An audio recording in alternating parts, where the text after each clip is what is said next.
From Chicagoland, a nerdy fanatic dad and his just as nerdy college athlete daughter comes a podcast covering everything from superheroes to superstars.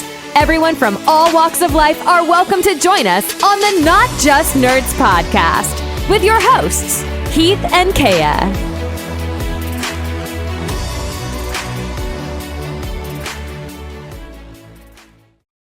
All right, guys, let's do a sound check here. Let's do a sound check real fast. Marco, how's everything sound? I got the headphones back on, so the headphones are really beneficial for podcasting because I don't miss anything that they say, but I just want to make sure we sound okay and everything's all right. At least until we get Maddie on the horn here.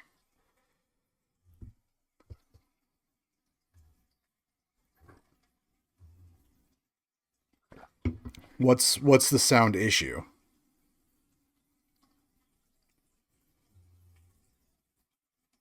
My tone? What do you mean?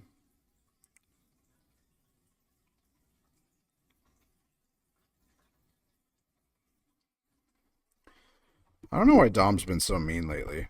I don't know what I did to piss off Dom.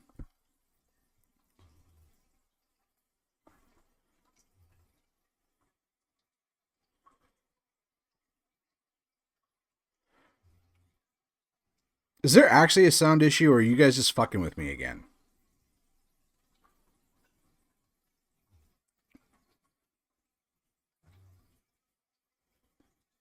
Oh my god, you guys are fucking with me again. Jesus Christ.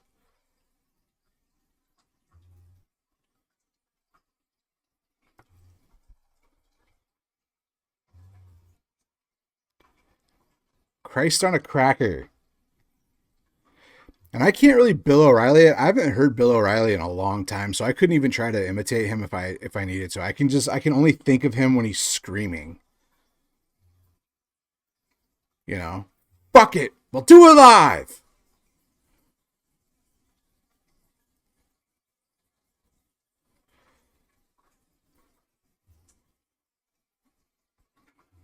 I don't know. I was, yeah, the ultimate.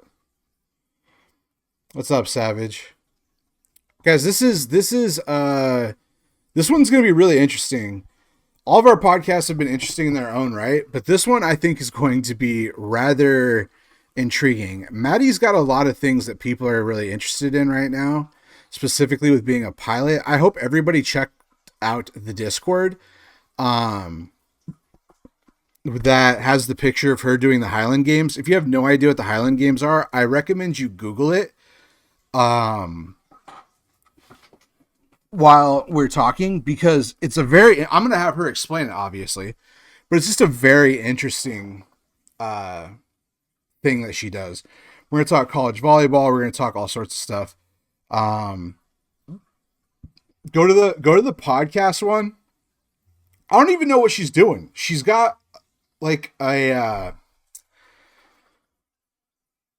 pitchfork, and she's like, "Hi, kids."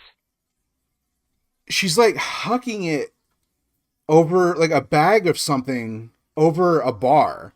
The Highland Games are absolutely wild. So you guys are going to have to check it out. I'm going to call her. I'm going to switch to the podcast screen. Hopefully there's no sound issues. If there are, then we'll adjust on the fly as we always do. But I haven't actually spoke to Maddie face to face in a very long time. So this is kind of a crazy thing. A crazy thing. So, what's up, Penguin? Yeah, there's this random counter. There's this random counter on the stream. I don't know what it is. Somebody put it there. It wasn't me. But yeah, so I'm going to talk to Maddie. If you guys have any questions about becoming a pilot and what it's like to be a pilot in the world today, with all the planes and everything, please put them in the chat. She's very excited to talk about being a pilot. Like, that's her passion and everything right now. So we'll get to that, and I'll try to keep those questions in the stream as long as I can. But I haven't spoke to Maddie McLean in person since probably she was like 15 or 16 years old. So we've kept in contact the whole time, but I haven't like seen her face to face in a long time. So let's switch over to the podcast screen here.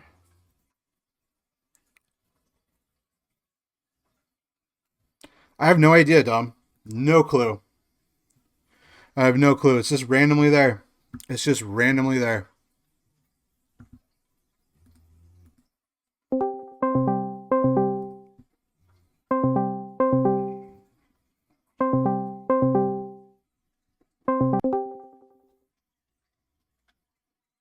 Hello. Oh, hold on. Guys, I can't hear her. Can you guys hear her? I can't hear her. Can you hear me? Give me a thumbs up if you can hear me.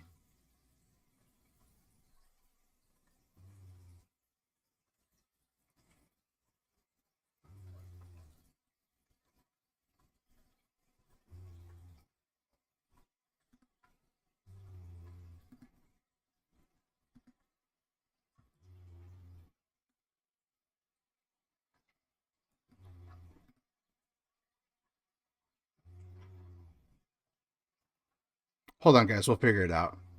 I noticed there's a little mute button on her. Oh, I heard something. Hello?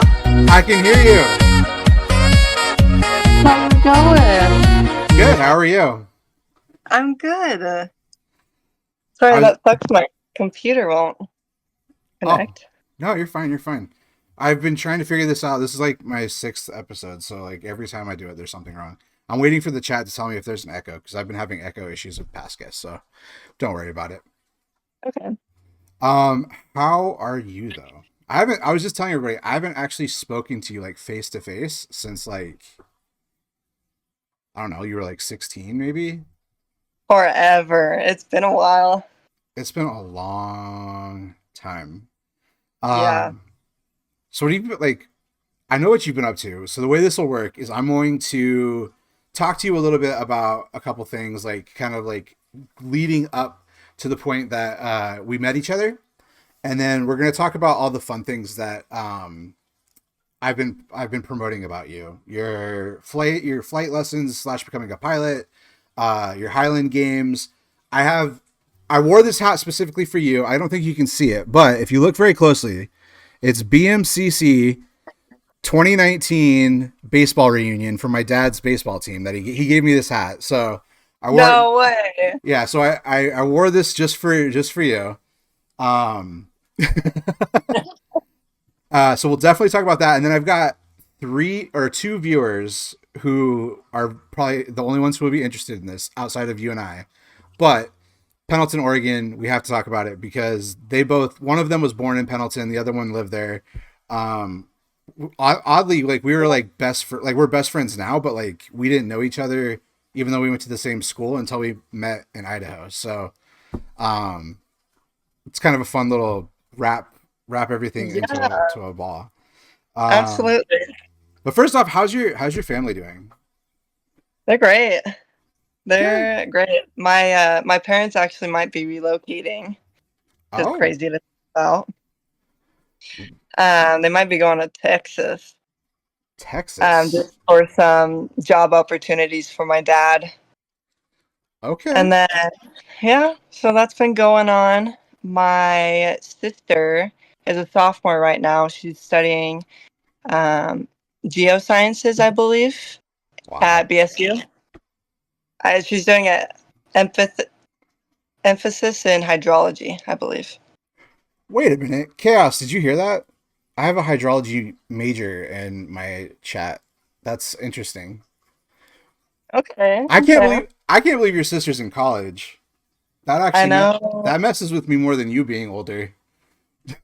You know it's awesome too. You know the Big Brothers Big Sisters. Yeah. Well, they have like a scholarship for like to pay for college, and she got it. Oh wow. Yeah. That is awesome. So yeah, Lauren, that's crazy. I saw a video of you guys together. You posted it, I think, on your Instagram. But it was like you guys up in Alaska talking about the Highland Games, like on the news. Yeah. That was crazy. I didn't even know. I never knew that she even got into it. I always knew that was your thing. I didn't know that she got into it too. Yeah, she doesn't really enjoy the throwing part of it, but she likes she's the one that like puts in all the scores into like a database, and it's the one that like places you who's first, second, and so on. Okay. So she helps out on that aspect of it, and then I'm the one throwing. That's okay. That's cool. That's cool. Okay, I gotta ask you too about Lauren before I move on. How tall did she end up getting? She's she's like 5'10" and a half, 5'11". Did you do that just to make her slightly taller than me? Yes. Oh my god. So everybody who's watching, Maddie and I used to always compare height as she was growing up because she's like, I'm gonna be taller than you, and I was like, no, you're not. Even though both her mom and dad are tall, so I kind of knew like, yeah, she's probably gonna be taller than me. But it took a long time for her to convince me that she actually got taller than me. Probably to the point like you were like 14, I think, is when you probably were like at the same height as me. 15. Yeah. Yeah. I did do some Oh, research on you a little bit before. I had to go look it up because I was very curious. So, what do you say your height is? it's definitely 6 foot, but I would round to 6'1". Okay, because Like I'm closer to 6'1" now. okay, I was gonna say your college listed you at 6'1". So I was Yeah. like, okay, how I want to see what she says and what how it compares with school. I was a true 6 foot at college, and then like my volleyball shoes, 6'1". But I Okay. grew just barely after college. Okay. By the way, I have to tell you, Dom is in here. So Dom is watching right now. Hi, Dom. Fatima normally joins if she can later, but she's in California and she has class on Mondays. So she comes in later if we're still alive. But Fatima normally joins. Deanna sometimes joins just to watch you guys talk and stuff and see what you guys have been up to and stuff like that. So Awesome. yeah. Is there a chat? Yeah, I I can. don't know if I'm gonna Yeah, let me. Here, I can send it to you. I'll send it to you on the phone. Okay. And that way you can see what is going on in there. I'll send it to you. I'll send it to you on Instagram. That way it doesn't mess with your Discord. Okay. There we go. Okay, so I have a picture. Oh no, Bree moved it. I didn't look at that before. Okay, I had a picture right back over here of you that I wasn't going to show because you would have been embarrassed. But it's like of you when you were playing basketball at the Boys and Girls Club and we went to the Idaho Stampede game. And it's a picture of you and my sister. Oh my gosh. Yeah. And That picture's brutal, but it's so cute. it is so cute. I still have it. It's framed. Bree moved it out of my corner. She moved it over to like we have like our past like soccer kids wall over in the on the side here. So she moved it from one Oh. spot to the other. So I can't show you now because she moved it. But yes, I still have that picture. And I was looking at it. I was like, oh, that's so funny because you were.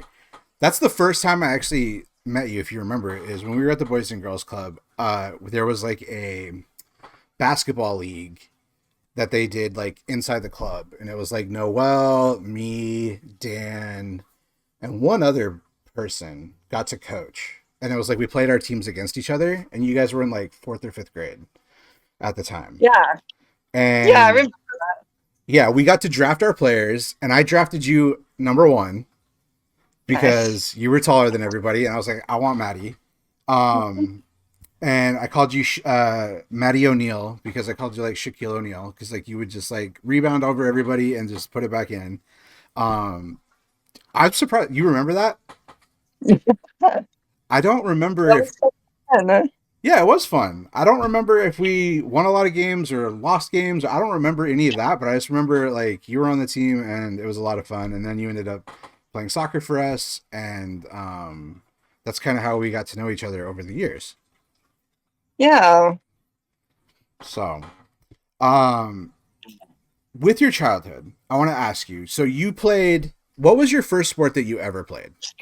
Soccer. Soccer. Okay, Yeah. so soccer was your first sport. When did you move to other sports? Since you were like multi-athlete, you did multiple things. So I moved on to basketball in fourth grade Okay. because fourth graders were allowed to start. And then, goodness, I started volleyball in seventh grade at my junior high. Okay. And then, so that's soccer, basketball, volleyball. I did tennis for a year in high school. I think my freshman year. No, I was still in junior high. And then I did lacrosse for I believe 2 years.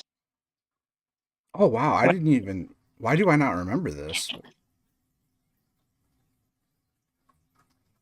Yeah, I don't know. I just wanted to try it out. That's I cool. think it was 2 years. I did it my freshman and sophomore year, I believe. Okay. Okay, so obviously you went on to be a college volleyball player. What was your favorite sport though? Like if you could have been the like gone and like as a young kid and like guess like what was the number one sport you wanted to play? Do you think or like the one you were most passionate about? I would say volleyball, honestly. Okay, good. Then it worked out for you. Yeah. Yeah, I really enjoy volleyball. I don't know when another team is just across the net and like something's going down, I just want to slam it in their face. I did get to watch a couple of your games. It was a lot of fun. It was so weird because just like the just the whole Pendleton aspect, the fact that you ended up in Pendleton was just such like a weird thing for me. Having spent so much of my childhood there, but like I got to watch a couple of your college games. I don't have like I don't keep in contact with them, but I swear to God I saw my cousin at one of your basketball or one of your volleyball games because No way. yeah, like I saw him. He still lives there, and I swear I saw him and his wife walk by the camera when you were playing, and I don't have contact information for him anymore. But I was like, that's Pendleton. I know someone at. He was huge into going to Blue Mountain games though. Like he played baseball. I think he wanted to play baseball there. He just didn't end up making it, and like he loves the sports, so he goes to like all of them that he can, and so it didn't That's surprise me. awesome. But yeah, I um, probably have seen him before. dude, that's what's funny about yeah Pendleton. You probably have. You guys have at least crossed paths at the Walmart or something. For sure. So I remember when you were younger, before you made it to college and you were doing all these other sports, you had started to have some like knee issues. And I remember when you were talking to me about even playing college sports, you said like you weren't sure because of your knees. How Mm-hmm. how did that what happened with your knees? Is it just the downside of being tall? Part of that, yeah. Same with my back, but the whole knee thing was just growing pains. It was so like just so bad, like constant growing pains that I had to wear um like there's like special athletic like tape kind of that Mhm. you put under there that helped like relieve it. But I remember in like junior high I wore like a knee brace, Mhm. but I don't really remember why, to be honest. I think I might have like tweaked it or something, but the rest of my knee pain was just growing pains. That's so crazy. That's crazy. Just growing and growing and growing. Yeah. Uh, when did you stop playing basketball? Because I remember watching you, and I remember I watched you versus Deanna, at a game when you guys were in. I think it was your freshman year, maybe. Or Yeah. so when did you stop? When did you officially stop basketball? I stopped basketball my sophomore year. Okay, and is it because you wanted just to focus on volleyball? Like, was that, or is it because of like lacrosse? Like, what was your thought process on moving from basketball? Um, I wanted to get more serious about volleyball, and club season was in the winter, Oh, that's so right. took a chance and never looked back. Um, Club volleyball is so much more fun than school volleyball, especially with Bora. I love Bora. But when we were playing there during my level or during my like when I graduated and stuff, we weren't the best. Oh, But so club volleyball, like everyone has to try out for the teams, and I made the national team. So yeah, we went wow. to like Salt Lake and Las Vegas and like some other cool places for tournaments, and we're playing pretty good competition. That's pretty cool. I didn't know you were on the national team. Yeah, yeah, I made the national team for Idaho Crush and Idaho Rise as well.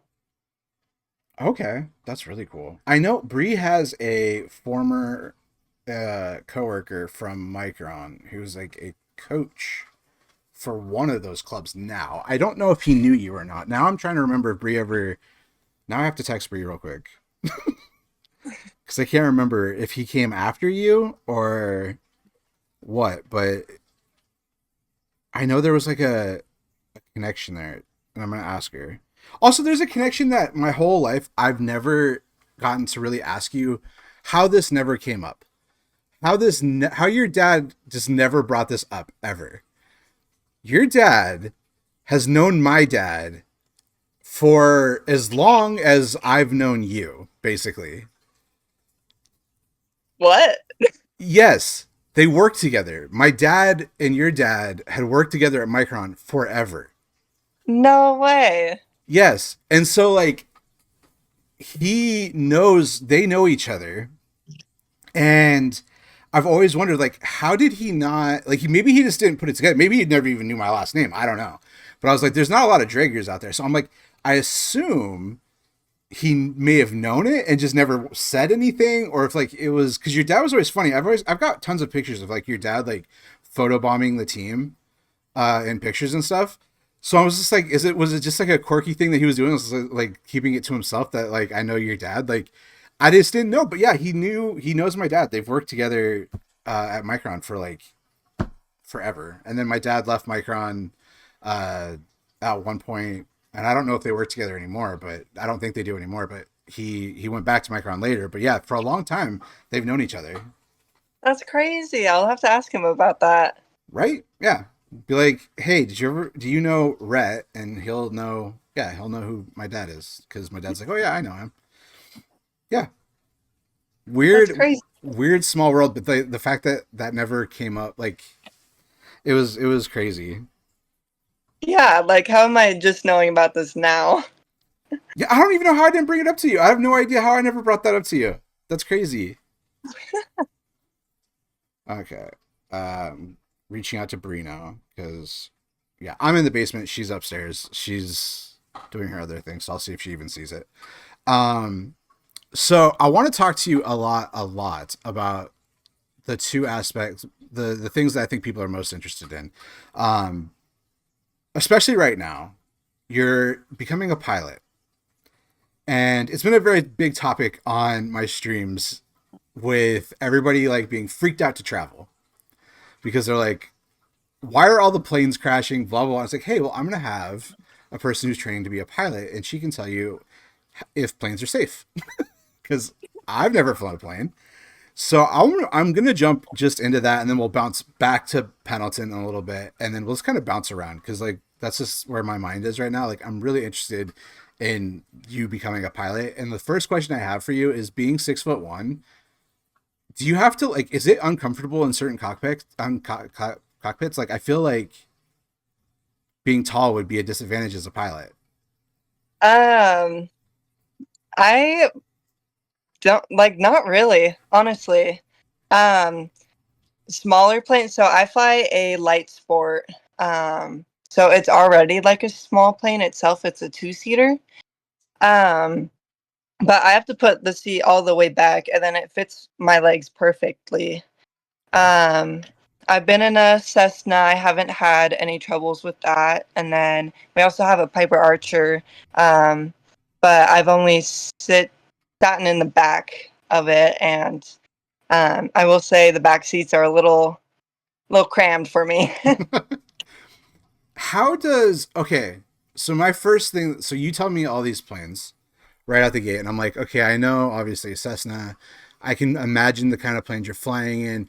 How does is it like cars where it's like universally these are all similar in the way that they fly and that the controls are all the same? Or if you were to hop like if you hop into like a commercial airliner, is it how different like how different is it plane to plane when you're flying Yeah, them? yeah. So single engine aircraft are pretty similar. So that's your Cessnas, the Sling that I fly, like the Piper Archer that I just mentioned. They're pretty similar. I would say the only difference would be like Okay. age wise. So, um, the plane I'm flying now, the Sling, is what's called a glass cockpit. So that has like all electronics. You have a screen, and it like tells you your like elevation, like how high your altitude, there you go. How high you're flying, like how fast, that sort of thing. And very like I don't have any gauges in my aircraft, but in like our like Cessna 172s, they're older and they don't have the glass cockpit, so instead they have like gauges, and that's like with the needles that tells you like your altitude and whatnot. So um, I would say between like switching between like glass cockpit airplanes would be pretty similar. Maybe the yoke might be different, like a different shape. Okay. Um, but as far as like flying it, you always have to get like checked out in another airplane. So like if you've never flown in a Cessna, you have to go up with an instructor, and he has to make sure you know like all the like your climbing speed, how fast you're able to go, what the stall speed is for the airplane. So those types of things, those like speed indications vary between airplanes. Okay. So you just have to kind of know that, and sometimes the like where your flaps are and stuff, to like put your flaps in for takeoffs and landings, or like slow flight and stuff, can be in different places and be a little weird. But between like single engine, it's not that big of a difference. Like you can totally learn pretty easily. But when you start getting into multi-engine aircraft and like commercial airplanes, you have to be certified differently because they're considered different classes of Okay. airplanes. So you can have your commercial license and not be able to fly a commercial plane because you don't have your multi-engine license, Oh, or interesting. endorsement, I should say. Um, Okay, I have a good question. For one of the viewers asked, your aircraft is like 13,000 to 20,000 feet, while commercial is 30 to 40,000 feet. Is that correct? yeah, Okay, so you yeah, guys are on different. yeah. We're on different altitudes, but sometimes, like if you're within a airspace, like a busy airspace. I'm trying to think, like Dallas or something.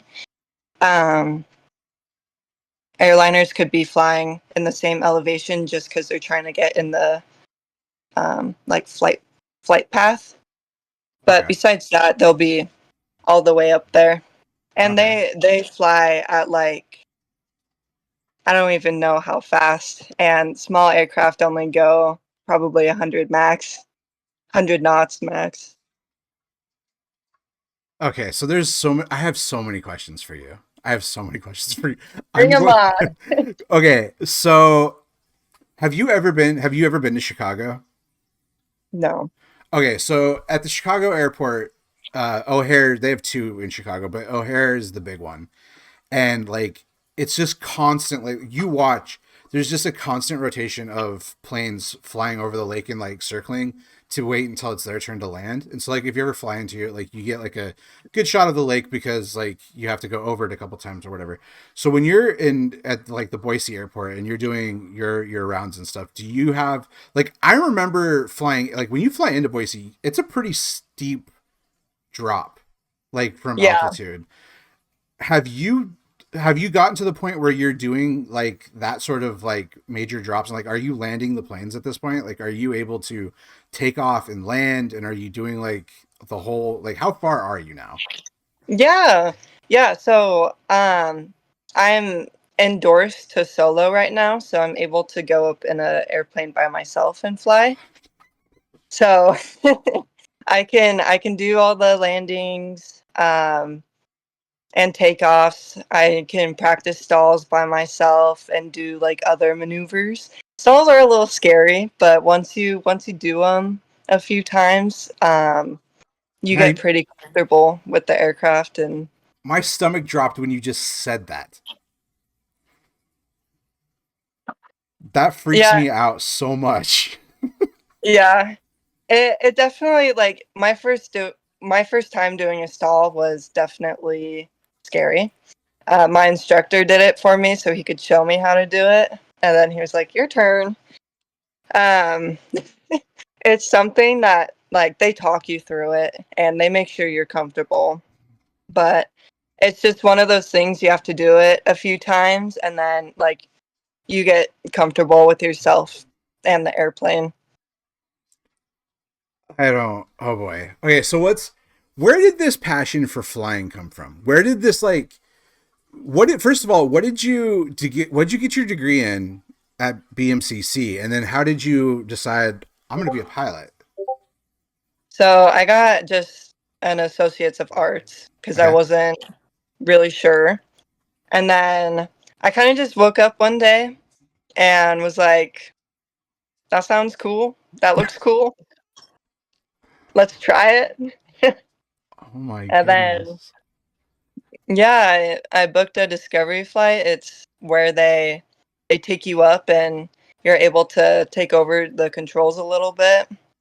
And then, so I did like some turns and stuff and like helped him land the plane and then like absolutely fell in love with it. They call I it the aviation bug. Once you fly once, you don't want to stop. okay, so there's like pictures that you take that literally I okay, full disclosure, I hate flying. I hate it. I understand it's safer than driving. I get all the statistics but I just there's something about flying that just I lose my mind. So you take pictures and you have that glass bubble around you and like you can see everything. And I'm going like, okay, first of all, that's probably really cool for you. But is it ever Mhm. just like disorienting? Like, is it ever like, I don't know, like, what's that like to be all the way up above the world and you have full like vision, like 180 degrees of like you can just see everything below you? Like, what's that feeling like? What's it? I love it. It feels very free and like just open. Like I could go anywhere. Um, and the views are what kill me. I'm a sucker for scenery, and it's beautiful up there, wherever you're at. One of my viewers said said it's like sky diving. The moment you do it, you're hooked. Okay, that was going to be one of my questions. To be a pilot, do you have to know how to skydive? I feel like you should. No, there's no parachute or anything. Not in my airplane at least, but they tell you pretty good, or they teach you really well how to um, like get out of emergency situations, like an engine fire or one of your propellers broke off or something like that. There's checklists in there as well that you can like refer to in an emergency, and then you just have to put in a certain code and say like I'm having an emergency, and then if you can make it to an airport, great. If not, you gotta land somewhere. Oh my goodness. Okay. So what was your parents' reaction to you being like, "Hey, I'm going to be a pilot, guys. Like I want to be a pilot." What was their thoughts on this? At first, both of them were like, "That's cool. Like we can do that." Like no one in my family is a pilot, so it's new for all of us. But as soon as the process started going, my mom got more and more scared for me. um, but now I think she's a little less scared, just because like how comfortable I feel flying, and like I know everything, like all the emergency procedures and stuff. So it gives me a little peace of mind too. Have But you have you been able to take any of that, like anybody you know up? Have you been able to take any of your family up yet? not yet. I haven't gotten my license yet. I'm still a student. But once I get my license, I can start taking people up. Oh dear Lord. Um. Let's see. My grandfather was a crop duster and had to stop on a California highway right before it opened and had to take off the moment the highway opened, and he saw all the cars coming. Oh dear Lord. That's one of my viewers. Okay. That's insane. That is insane. So okay, so you're in the sky with all of these, you're doing these courses, you're learning to be a pilot as like all this stuff is happening. Um Plane crashes, colliding with helicopters, things like all these things are happening. Did that ever, or has it given you like any like pause? Is it something that as like an active student you just take as a opportunity to learn? Like, what is your thought process when you're seeing that stuff on the news? Like people, because I feel like it's different because it's like this is going to be your profession. Where it's like if I'm driving my car and I see a car accident, like that's just like, oh, it's like a part of the day, right? But like you're going to be like a pilot, and it's so much more rare to hear about plane crashes. Like what goes through your mind when you see that stuff or hear that stuff? Yeah, it definitely makes me a little concerned. Um, just because we don't fully know everything that's going on, especially with like everything with the FAA and whatnot. So that does like make me a little bit concerned. Um, but right now I'm not at the point where I'm like flying commercially. So I know that like I can rely on my small aircraft, and Boise isn't too big of an airspace, so I don't think well, I hope nothing like that happens over here, but it does give me a little makes me a little wary of everything, but That's the only thing that I can ever remember happening in Boise. I think you were probably too young to. I don't know. Maybe you were because your dad worked at Micron. So when Steve Appleton died, he was flying like an experimental. I don't know what that meant. Even when it came out, like an experimental plane or whatever.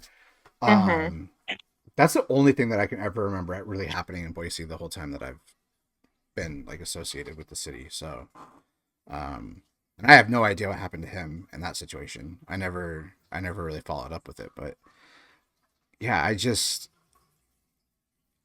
can't imagine like when you got the bug and everything and you're like, okay, I'm gonna do this. What was your what was your thought process on like career path? Like I know we've talked about this, but people who are watching haven't. So like I know kind of some of like your thought process, but what was your like, okay, this is kind of the career that I want to take. What's your plan? Yeah.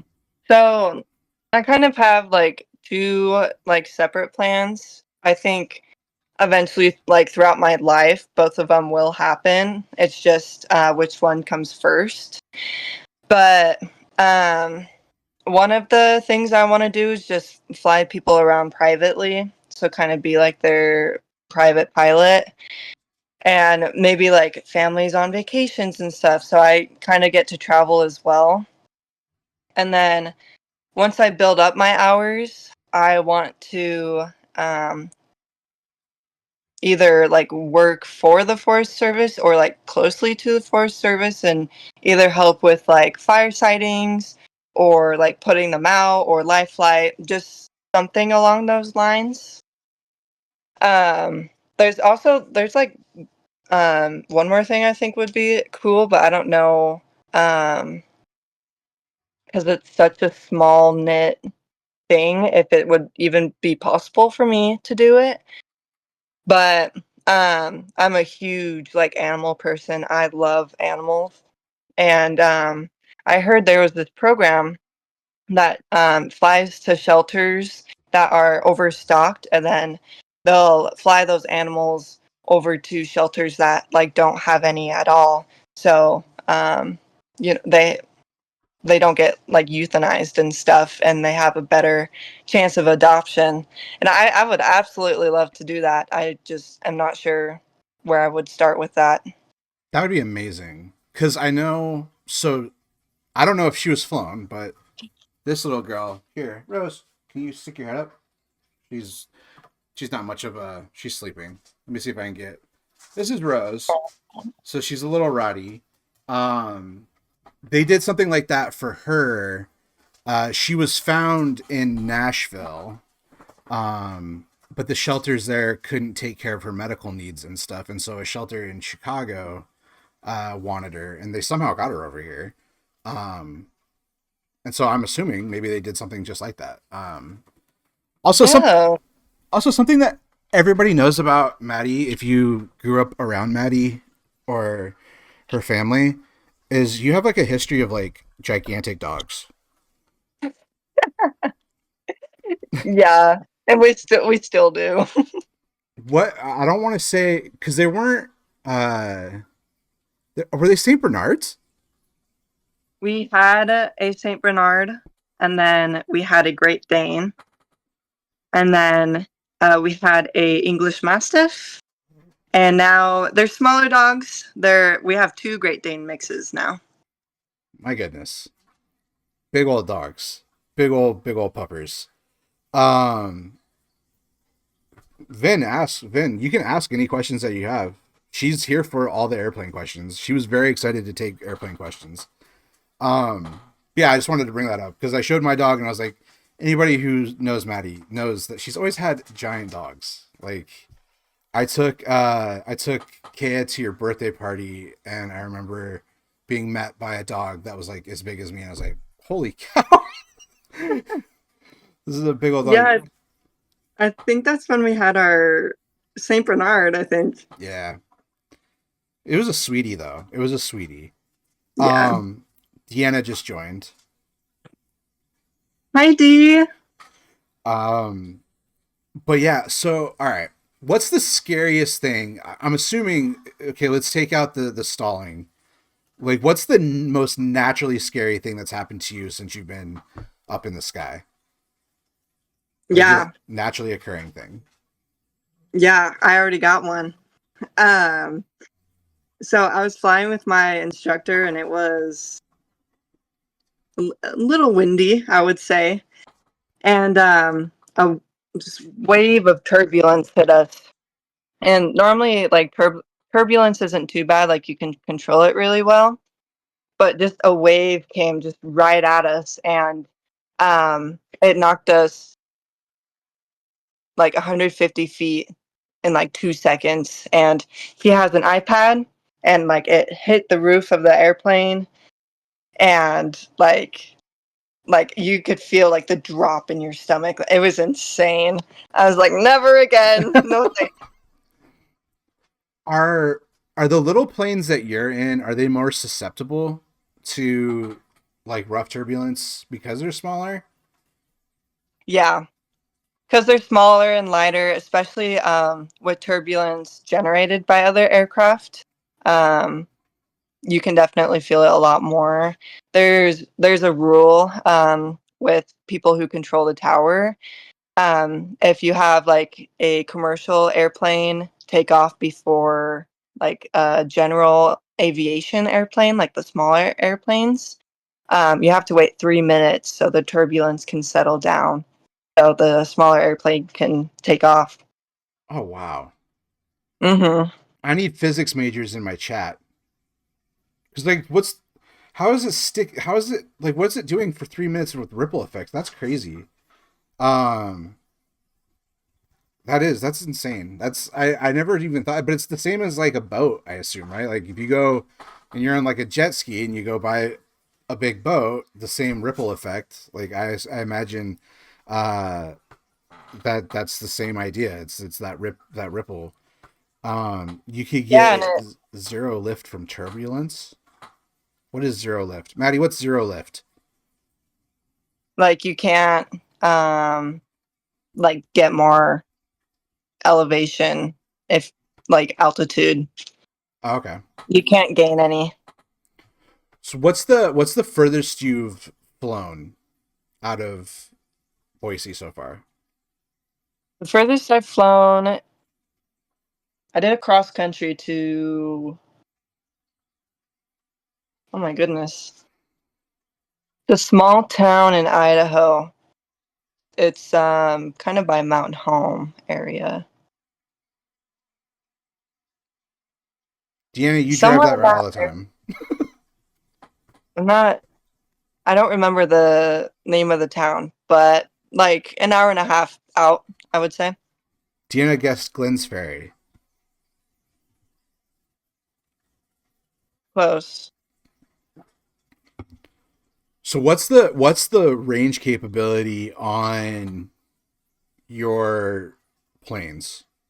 Like how far? Like what's the furthest you can travel in one of your planes right now? All of that kind of depends on weight and balance. So if Okay. it was just you, you can fill based on weight and balance. And if it allows, you can fill the plane up with all the gas it can take if it's within the weight and balance. So right now my sling can hold up to 40 gallons filled all the way. And I'm not sure. That's a really good question. Um, I'm sure you could go pretty far. I would say farther than Baker City from here Okay. without filling up or anything. I'm not really sure, just because everyone who rents the airplane is a student and just stays in the area.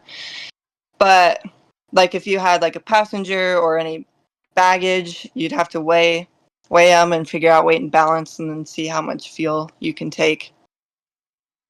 Okay. Bree just texted me back and said that her friend knew you. His name was Ryan Kennelly. Did he work at Bora? Did he coach at Bora? Wait, is let me ask. He maybe he is at Bora. Maybe I was wrong. Maybe he's not a. Maybe he wasn't club. Um, what is the weirdest question as a pilot or as a student that you have heard asked? Somebody just asked that. What's the weirdest question you've? Man, I don't know. Um, weirdest question. I don't know about weirdest question, honestly. I feel like a lot of aviation questions are kind of weird.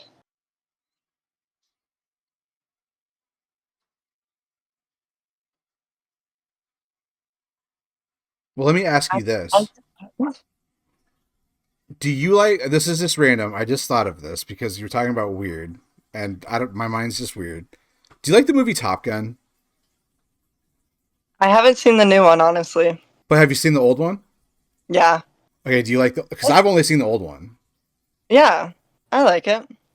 Okay, um, is that thing that he does? Is that even possible? Can somebody do that? Can somebody fly a plane? What's he says that he does? Like he does like a half barrel roll and he flips off the other pilot or whatever. Yeah, yeah, you could definitely do those in those jets. That's crazy. Do you want to like when you get your full license? Do you want to own your own plane? Or do you like how does that work? Like if you get your license and you can't just like go out and buy a plane, like how do you start how do you keep flying from that point on? Do you have to get a job or do they like how does that work? You'd either have to. I do want my own plane eventually. That would be nice. But you would either have to like get your own plane or like work somewhere that has a plane for you to use. Okay. Um, some people they become certified flight instructors. So that's where you're able to teach someone else and be able to help someone else get their license. So some people buy their own planes and then do private like instructor lessons, and some people um, make their own business, maybe like crop dusting, and some people just get a plane just cause. I think it would be super fun to own a plane and then be able to store it like on my land, but also be able to have, if it's like a grass or gravel or pavement runway, that'd be awesome. Well, here's my plan. My plan is my stream's going to like blow up. Like we have 10 people watching right now, so we got a little ways to go, but we're going to blow up as a stream and then I'm just going to hire you as my personal pilot. Consider me sold. We'll just fly and we'll make content all across the world and I'll pay you whatever the top dollar is and it'll be perfect. Yes, um I'm are, down. are you looking for commercial flights or scientific research like using a Illard? I don't know what that word is. On say the ruins in the Amazon to find more ruins and say the Amazon. Pick me up in Philly and I'll just make you guys laugh. You're just making okay. That's a weird. I don't even know what that meant. So I'm gonna pretend like I didn't read that one. Lighter. Okay, so like using a lighter on say the ruins in the Amazon to find more ruins and say the Amazon. Are you asking if she wants to fly in the Amazon? Because she does. She did say she loves animals. Which, by the way, doing like flight safaris would be really cool now that I just thought about it. That's a great business idea, actually. That would be super cool. Um, do you plan on like when you get your license? Okay, actually, which question do I want to ask first? Do you plan on staying where you're at when you get your license, or do you plan on looking in like different areas for like more opportunity? Like I don't. What's your plan once you get that license? Honestly, it's kind of up in the air. Um, I wouldn't mind looking somewhere else, but I also wouldn't mind staying in Boise. I would eventually want to go somewhere else, but it also kind of depends with my boyfriend. He's a groundsman right now. For he's like working alongside linemen, like building like telephone poles and stuff. Hmm? So his work is kind of like you travel a lot. So depending on like if he lands a few jobs that he applied for, like we could be moving as well. Okay. So we could be moving based off of him, or like if I get my license first, kind of just depends on How what's that works first. out. Yeah. I didn't even want to. I always talk about this with all you girls, whether it's been Dom, Deanna, Fatima, I have to talk to you guys about it, but I hate to talk to you guys about it because it makes me feel old. It also is weird for me to talk to you guys because I've known you guys since you were kids. Relationships, it's always odd for me. I don't know how to I don't know how to talk to you guys about your relationships. How long have you been dating this boy? We've been dating since September. So, almost 6 months by the end of this month. 6 months. Okay. Yep. Sounds like, and I don't. Again, this is the part that I don't like doing. It sounds like it's obviously getting pretty serious if you're talking about moving together. We're moved in. We're moved in already. Oh my goodness. Okay. All right. So you guys are moved in together. All right. We've been talking for longer, just officially. And you know what's funny is I rejected him twice before I said yes. And I'm so grateful he kept asking me. He was persistent. Uh, Yes. okay, so apparently there's a radio technique that shoots lasers through the canopies of forests that helps to find ancient civilizations. It's the newest way to find them. So you could do that as a pilot apparently. I'm down. I feel like You got the funding for it, I'll do it. I feel like Maddie's down for anything adventurous, guys. Any adventure. She literally just woke up one day and was like, "That seems cool." D said he literally talked to me about my boyfriend the other day, Maddie. Yes, but you've been okay. Uh, Deanna's been with her boyfriend forever at this point in my terms. Like what, like 2 years or some craziness like that. So yeah, and I know Jamar, so like that's easier. But I don't know Maddie's boyfriend, and I haven't talked to Maddie in a long time. And the last time I talked to Maddie face to face, I would have been like, just stay away from boys. Period. So for her now to be moved in with a boy is just a little bit of a. It makes me feel a little bit older. Okay. Um, Vin says that's dope, Maddie. Yeah, no, Maddie's always been a little bit. It's interesting, Maddie. Like, let me give you guys kind of my perspective on Maddie as and she can tell me if I'm wrong or not. This is my perspective on, um, how she kind of grew up. Like when I first met Maddie, she was very shy, and reserved.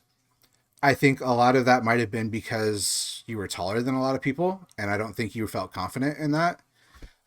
She was always athletic and strong, and I don't think that she knew how to like. Bree and I would always get mad at Maddie for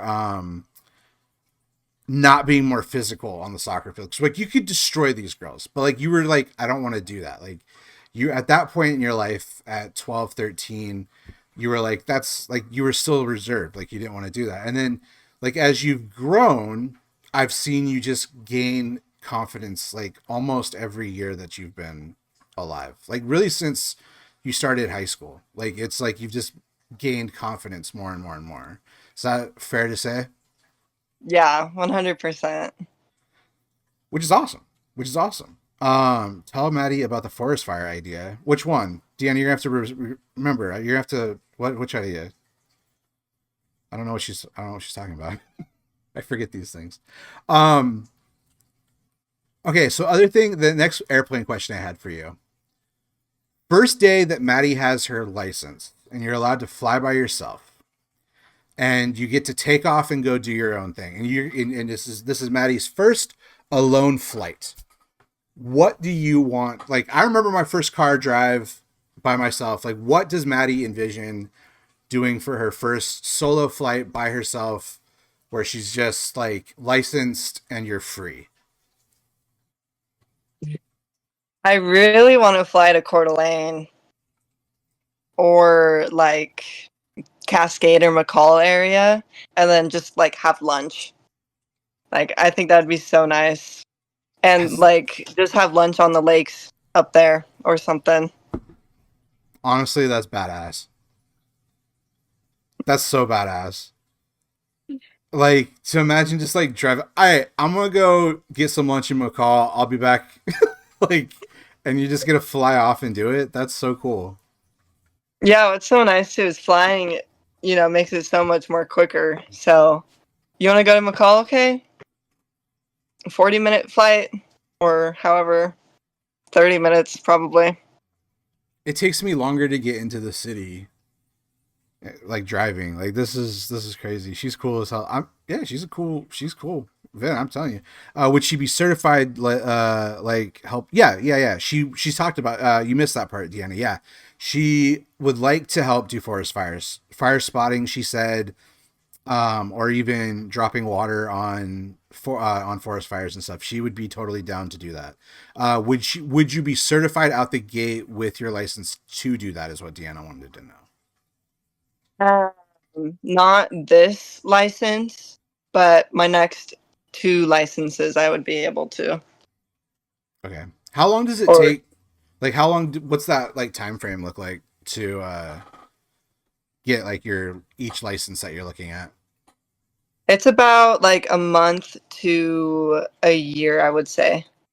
Or sorry, that is completely wrong. I would say probably like to go from ground zero to get all of your licenses and everything, like 2 years. 2 years. Okay. How many hours was how many? Because I know you had a certain amount of flight hours for this license, right? What? How many hours do you have to do for this initial license? There isn't like a set amount of hours that you have to do. It's kind of basically whenever you feel comfortable, um, like doing your check ride and like your oral test and stuff. Okay. Ooh, that is a good question. Would you be willing? So she is doing single prop aircraft right now, then, but would you be willing or interested in helicopter or commercial aircraft at any point? I think so. I think helicopter would be pretty cool. I've heard that it's easier to go from getting your um, fixed wing license and then learning to get your helicopter license than it is the other way. So I Okay. think potentially, like, I would be interested. As far as commercial, maybe when I'm older, and I'm kind of tired of maybe like the forest service side of things or need a change. Okay. Um. Yeah, that's. Oh boy. All right. So, how much longer do you anticipate before you get your wings, so to speak? I'd say probably like a year and a half to go all the way through commercial and maybe being a certified flight instructor. Okay. Oh boy. This is gonna be crazy. You're the only pilot I'm gonna know, by the way. So not only are you the first in your family, but you're the only pilot that I'll have ever known. Um, I'm trying to think of like anybody. Like the closest I had is like I've had family members in the Air Force, but they never flew aircraft. They were always one was a chaplain and one was a mechanic. So like I don't know anybody who's ever flown a plane before. So it's like I I just it's such a cool experience for you. Like it's so cool. Um, one of the things we have to jump into, and I told everybody who was listening to if they haven't Google this is the Highland Games. So Marco, I know he's listening right now. He typically just listens to the show while he works on his cars or whatever he's doing in his garage at this time. But he's seen the Highland Games like around town. Like he's seen them. I want you to first give me your, because you're like not only a competitor, but you're an ambassador, right? Like you're like that's what you were doing in Alaska. Hmm. Like you're like a spokesman. So can you give everybody who's watching right now, tell everybody what is the Highland Games? Yeah, absolutely. So the Highland Games is a Scottish American event. It's also known in like Ireland and um, like if you're Welsh, it's also in that culture as well.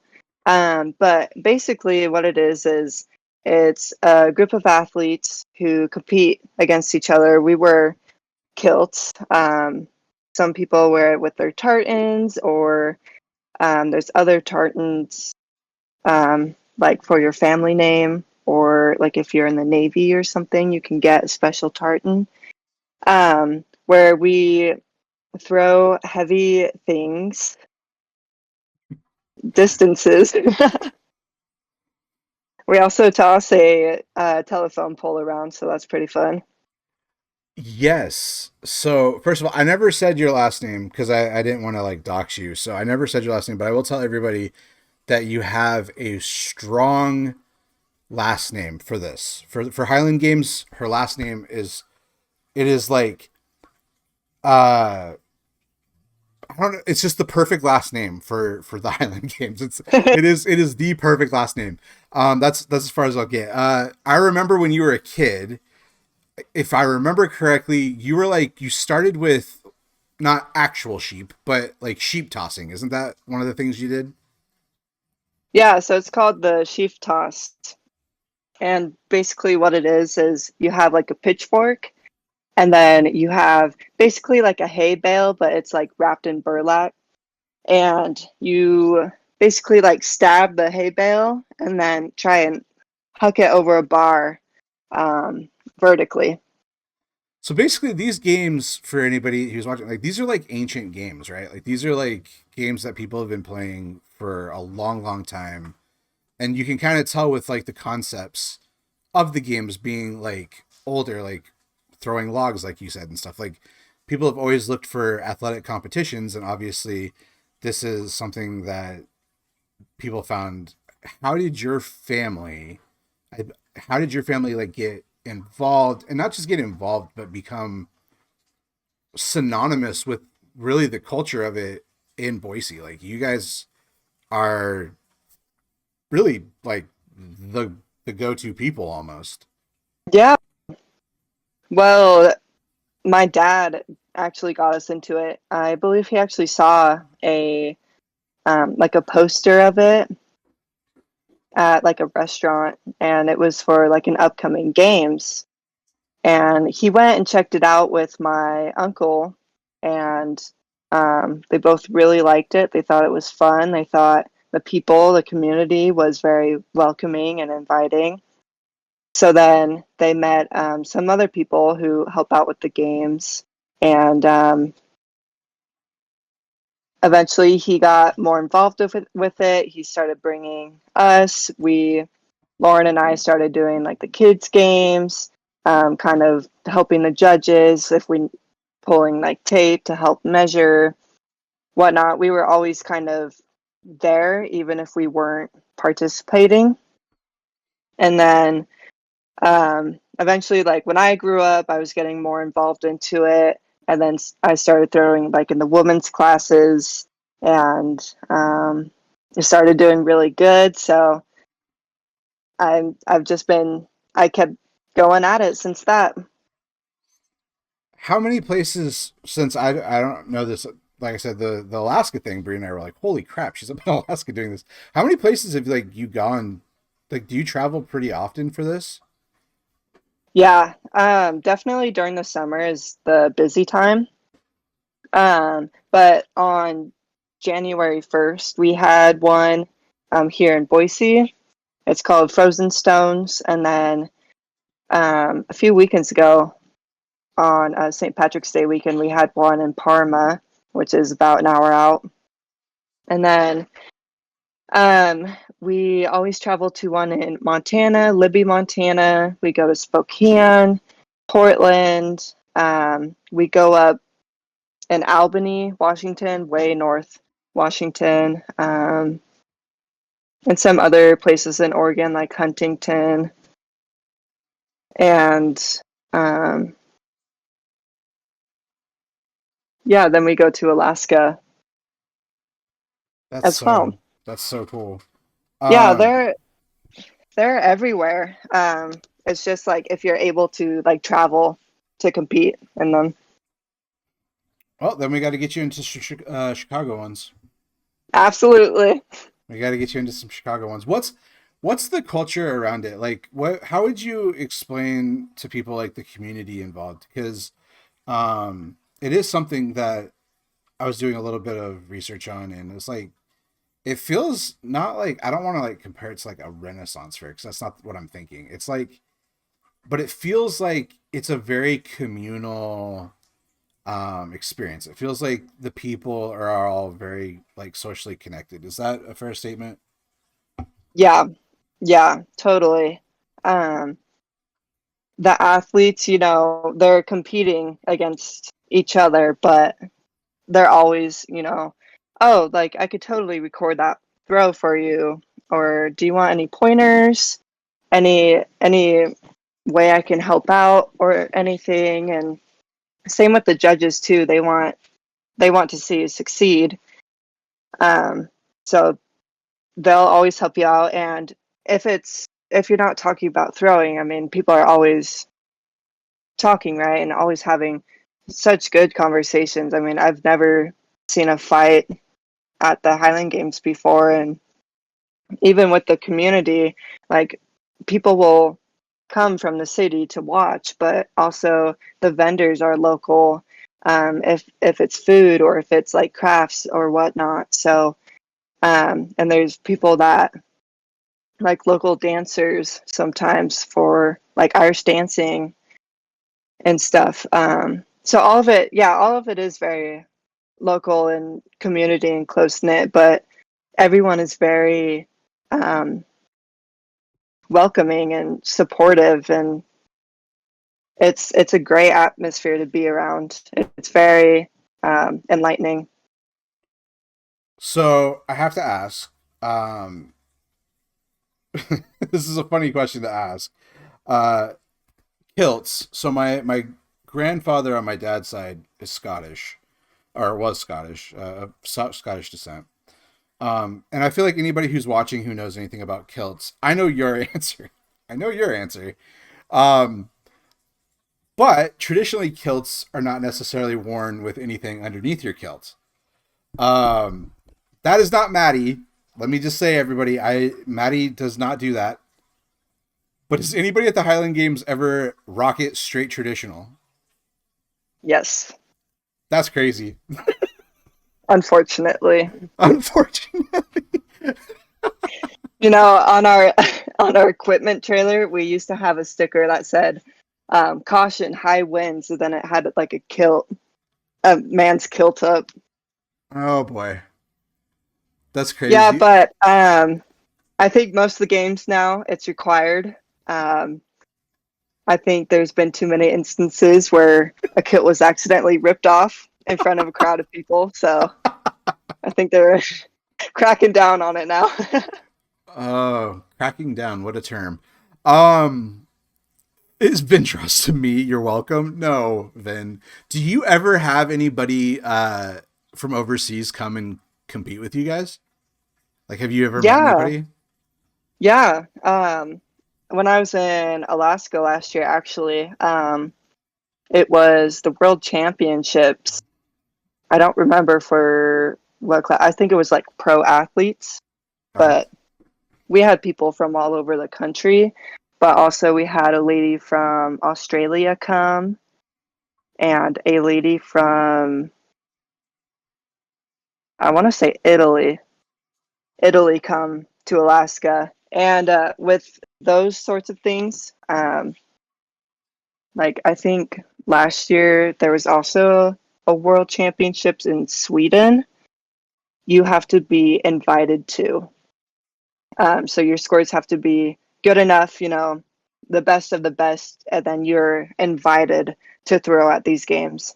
So sometimes people are invited and they're not able to come, or there's not the best throwers.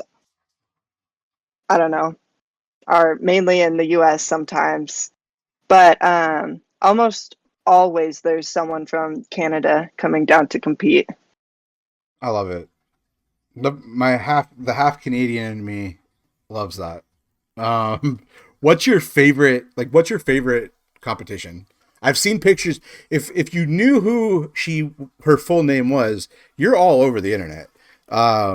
So I've got pictures of you playing, like doing all sorts of different games, like playing all sorts of different games, from college volleyball to the Highland game. So what's your favorite Highland game competition?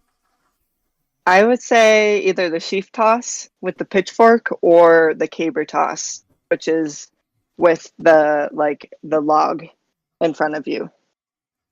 Okay. Vin wants to know, what's your favorite Scottish or Irish film? Does Braveheart count? I feel like Braveheart has to count. I count it. I feel like it's a classic. I love Braveheart. We're going Braveheart. Braveheart's the right answer, even if it's not. It's the right answer. Yeah, we're going Braveheart. We're definitely that's. I love Braveheart. I was raised on Braveheart. Yes. Even if Mel Gibson's accent's not great, we're taking it. We're taking it anyways. It's the shiz. It is. It's a great movie. So, do you ever see yourself, like you were talking about, like the world championships and stuff, and like you've been doing this for so long? Like, do you strive to do something like that, or do you strictly do this out of just like passion and fun? Like, what is your motivation in the Highland game? Mostly right now, just for the fun of it. When I was in college, I was more on like the competing side of it.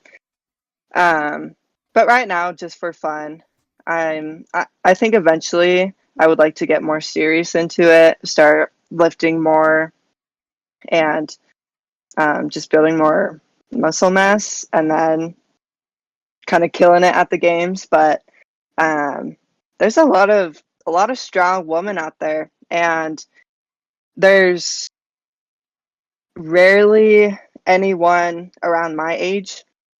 So I mostly go against like 30s, 40s, 40-year-olds, I would say.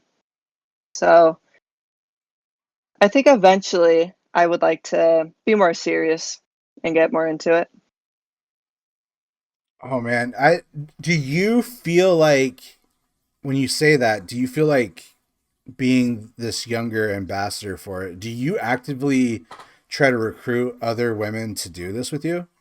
Or like, do you feel like that's needed? Do you feel like this is something that with these women getting older and you being like this young competitor, like, do you feel like there's a next generation coming up behind you still? Or do you feel like you need to be like out there getting people involved?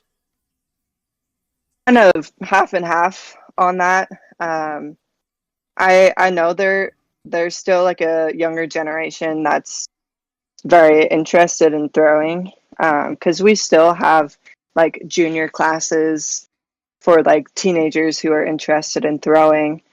But for some reason, like my age group, like young 20s, I just haven't seen a lot of people get into it. And I know they're out there, but especially with like the smaller local games, it can be just difficult to find the people in my same age group. But regardless, it just depends on what class you are, and then you'll throw with whoever's in the same class as you anyways, regardless of their age. Okay. Vin wants me to throw some hot tamales at you, some hot questions at you to get this interview wild. I don't have wild questions for any of my former players. I don't have uh I can't do that, Vin. Like I just can't. The craziest conversations I've ever had are probably with Dom, and those are pretty mild. Um is we have a giant lost generation in this country. Is there anything that you're promoting to get people active? Ooh, do you? That is actually a great question. Going back to your piloting, being a young woman pilot, do you feel like it's important to be like an ambassador for that for other young women as well and other young people? 100%. I think the aviation community is still very dominated by men. But even I was surprised when I started. I actually uh, started working at my flight school as like a secretary. So I set new students up all the time, and I was actually really surprised about the amount of females that were interested in flying.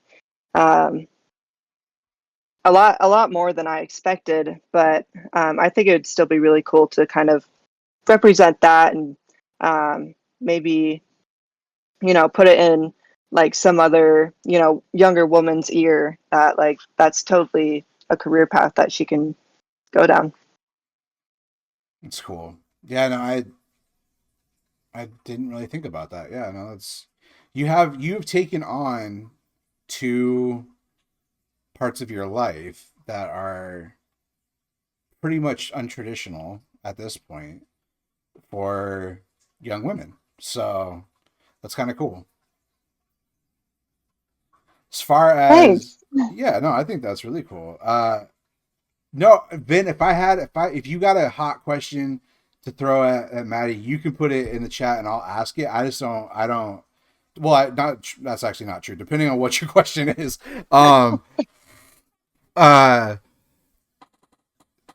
what would that be a career path for you to teach these striving women to move up? So I think they want to know like, do you? I'm not sure how to frame that one. I guess would you see yourself like do you see yourself mentoring a lot? Like do you see yourself um probably both in Highland Games and in piloting, do you see yourself becoming that kind of mentor to younger people? Like do you want to do that? Do you want to take that as an active role? I think so. As far as piloting, I know I'll do that maybe for like a year or two.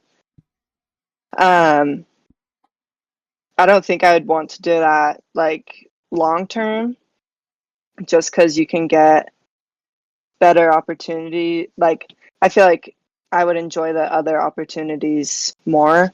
Yeah. Um, but as far as the Highland Games, I'm already sort of a mentor there. If say we don't have enough judges, I'll judge like a novice class, and a novice class is like people who have never thrown before, and I'll walk them through it, show them the steps, teach them all day long. So I've kind of already been a mentor around the Highland Games, and I don't mind it at all. I love it. That's cool. Do you with your volleyball life, do you see yourself like I'm always curious like Kaya actually just finished, she just texted me, I didn't know this, she had she's coaching soccer now, she's coaching her first team of little girls this season. Aw. Do you see yourself like wanting to do that with volleyball? Like do you see yourself ever coaching in volleyball or any sport really outside of the Highland Games? Like does that interest you as well?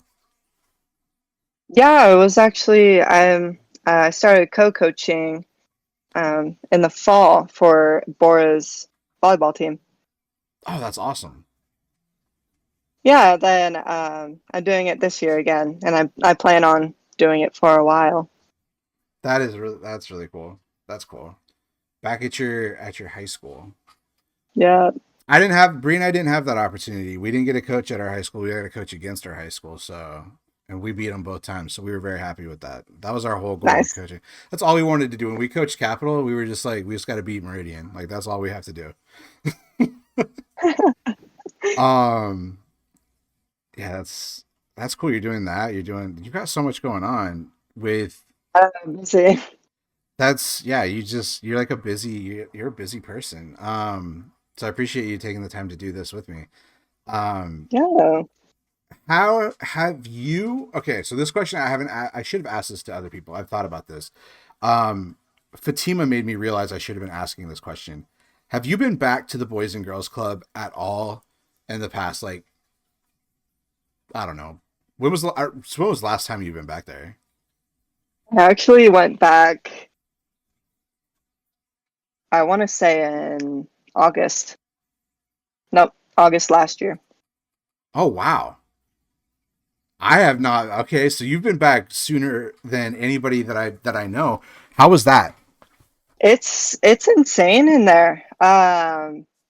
You know how they had the basketball courts out back? Yeah. They fully enclosed that. That's a cafeteria now. And then they expanded the kitchen. I didn't fully like go inside, but I went through that way to go into the gym. And the gym looks the same. Okay. Same bleachers, same everything. Poor Jim. That gym. It That needs gym some needed. work. It needed some love by the end of my time there. So yeah, I'm imagining it's a little beat up now. Yeah, Vin. She's well, she was a Boys and Girls Club kid in what I call when I was working there. I call it the golden years of the Boys and Girls Club. Uh, like for whatever reason, when I was there, we had like this generation of just super incredible kids who've gone on to do like amazing things. I can't even tell you guys. I honestly have lost count just from just from Rowdy. The girls who went on to play college sports is crazy because it was like Kaya, Deanna, Maddie, Lexi, Sandrine. Um, I always forget somebody. I always forget somebody. Um, forgetting one. I'm forgetting one person.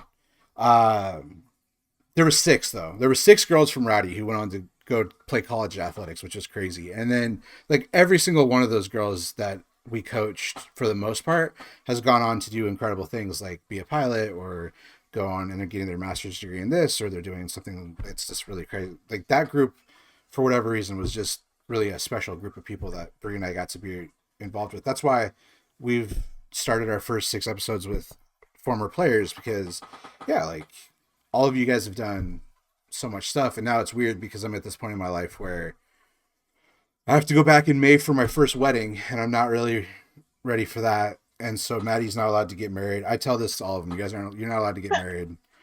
Um Audra's getting married and it's just not right. It's not right. It's you guys are still little Oh, kids. You guys are still little it's kids to me. crazy. Um but yeah, respect Vin said respect to you because of all the stuff that you've been accomplishing. I want to talk to you a Yeah. little bit about Pendleton. So Pendleton's this little place for people who watch. This is really just for me, for Maddie, Marco, and Breezy, who have all been to Pendleton. And maybe if Kay rewatches, she's been to Pendleton with me a couple times, but just as a quick drive by. Deanna, you've been to Pendleton once when we were going to a tournament. I can't remember which tournament we were going to for soccer, but we went to Pendleton for some reason, and I know you were there. Life in Pendleton as a college athlete. I've heard stories from my dad. Um, he called it, I don't know if it's still called the same thing. They called Blue Mountain Harvard on the Hill. No, I haven't heard that. You're missing an opportunity. Yeah, Harvard on the Hill. That was what they used to tell the girls. When he played. I don't know if he used that to pick up my mom or what, but yeah. Oh, I played baseball at Harvard on the Hill. But basically, Pendleton's not a big place. I actually looked this up out of curiosity. It's basically had the same population since, it's been over 30 years since really it's changed. It doesn't grow, it doesn't shrink. It somehow sustains around 15 to 17,000 people until Roundup shows up, and then like there's like 100,000 people in this little hole in the ground. So what was your years like in Pendleton? Because I was shocked to hear that you sounded like you actually enjoyed them. I did. I did. I did enjoy them. But, Pendleton is a very small town. And the closest thing to you, the next town over, is like an hour away where you can do anything. Probably where I was born. I So, was born in Hermiston. So like 30 minutes then, I guess. yeah, about that, yeah. 40. But there's nothing to do in Hermiston. No, they grow watermelons in Hermiston. That's about it. But that I would say that was the only downside, was just a very small town, and you were only able to do so much. But because being in a college sport is a full-time thing, I didn't have a lot of free time anyways. And I worked a little too. So between that work and I maintained a 4.0 GPA through college. That's so The cool. spare time that I had, I was always hanging out with my friends. We loved to walk around that little green belt down there, and that reservoir over there. I forget the name of it. But we'd always go up to that reservoir and just sit on the steps on the dam, or I think we've gone fishing there a few times.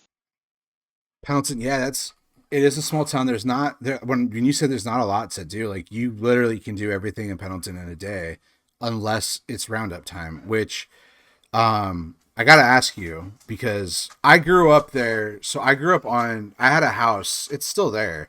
It's on Main Street. Probably half a mile from the Roundup grounds. And when Roundup would come around, I would literally wake up as a kid and there'd be drunk people passed out in our front yard. So it's what was your first Pendleton Roundup experience like? Because I imagine it to be exciting and overwhelming and confusing and all the feelings all at once. Because it is such an event. Yes. Well, I thought it was really cool. I went and saw the bull riding. Absolutely loved that. And before that, I saw the barrel racing and um, like all the roping events and all the other events. Absolutely loved it. I love rodeos, so I had a great time. And then just the nightlife of it is where it gets you, unless you start drinking at the stadium. But I mean, everyone is there. The population just booms for that like week. Yeah. Um, so there's always people to run into. There's always parties going, whether it's a house party or at the bars, people doing bar crawls. And then they have like live music on the streets and stuff. And there's also a parade in one Yep. of the mornings. That's pretty cool to go to. Yeah, it's so the Umatilla tribe is right next door to Pendleton. So if you ever go to Pendleton, guys, there's a casino that's called the Wild Horse Casino, that's ran by the Umatilla tribe, and the Umatilla tribe does a really good job of bringing in a bunch of different native groups for the rodeo. I think one of the coolest things about the Pendleton Roundup for me was the TP Village, Yeah. because they bring in so many different native cultures to that area. And when you're a kid growing up there, you go there for a field trip, which was really cool. But the whole city does become, it's really weird. It becomes a different place because there's live music everywhere. There's people everywhere. It's like Mardi Gras for rednecks. Like, I don't know. But like, it's really, really insane. And, yeah, I was curious. Cause yeah, like My mom, by the way, you said barrel racing. That was my mom's favorite thing in the world. She loved watching barrel racing. Um, but yeah, she meant to ask me about a bar. There's a bar. I wish I remembered what it was called. The She want Rainbow that sounds familiar. What? or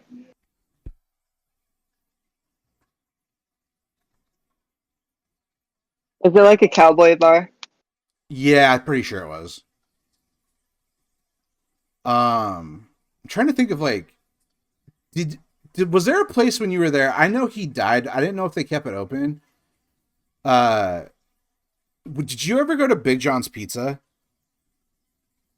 Yeah, I went there all the time.